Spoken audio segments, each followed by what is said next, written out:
আজকের আর্টটা দেখানোর সাথে সাথে কিন্তু তোমাদের একটা ট্রিক শেয়ার করব। সেই ট্রিকটা কি দেখার জন্য আর জানার জন্য কিন্তু ভিডিওটা পুরোটা দেখতে হবে। চলো তাহলে শুরু করা যাক।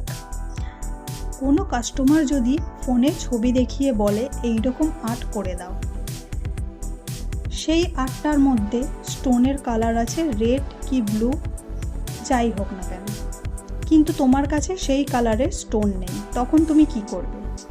তখন তুমি তোমার কাছে যদি কোনো পলিশ থেকে থাকে সেই কালারের, তুমি কিন্তু সেই স্টোনগুলোর ওপরে সেই পলিশটা দিয়ে কিন্তু 60 সেকেন্ড কিওর করে নিলেই তোমার কিন্তু সেম সেরকম স্টোন হয়ে যাবে। তো আজকের ট্রিকটা কেমন লাগলো অবশ্যই জানিও। এরকম আরও অনেক ট্রিক জানার জন্য বা দেখার জন্য কিন্তু আমাকে ফলো করতে হবে আর লাইক করতে হবে।